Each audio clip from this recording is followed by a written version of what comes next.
સુરતના ઐતિહાસિક indoor stadium ખાતે વિશ્વ નૌકાર દિવસની ભવ્ય ઉજવણી કરવામાં આવી।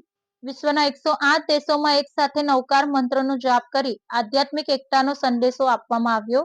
ભારતમાં અંદાજે 4 થી 8 હજાર સ્થળોએ સામૂહિક કાર્યક્રમો યોજાયા। સુરતના ઇન્ડોર સ્ટેડિયમમાં 7 થી 8 હજારથી વધુ શ્રદ્ધાળુઓએ સામૂહિક નૌકાર મંત્રનો જાપ કરી શાંતિ અને એકતાનો સંકલ્પ લીધો।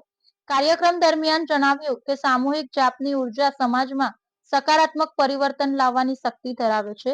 વિશ્વમાં યુદ્ધ અને આતંકના ભય વચ્ચે નૌકાર મહામંત્ર શાંતિ, સ્થિરતા અને માનવતા માટે પ્રેરણારૂપ મંત્ર છે તેવી લાગણી વ્યક્ત કરવામાં આવી। કેન્દ્રના ગૃહમંત્રી અમિત શાહ પણ વર્ચ્યુઅલી કાર્યક્રમ સાથે જોડાયા અને નૌકાર મંત્રના વૈશ્વિક સંદેશને મહત્વપૂર્ણ ગણાવ્યો। મારું નામ મિતેશ ગાંધી છે। હું જીતુ સુરતનો ચીફ સેક્રેટરી છું।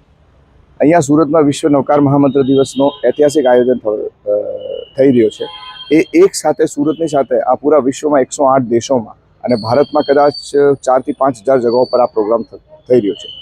જે આ વખતની પૂરા વિશ્વની સ્થિતિ છે, યુદ્ધ છે, આતંક છે, ભયનો આખા વિશ્વ માહોલ છે, તો એ નવકાર મહામંત્ર એક એવો મંત્ર છે જે બધાને શાંતિ આપે, શાતા આપે અને બધી જે પ્રોબ્લેમનો સોલ્યુશન એક છે, એટલે આ નવકાર મંત્ર છે।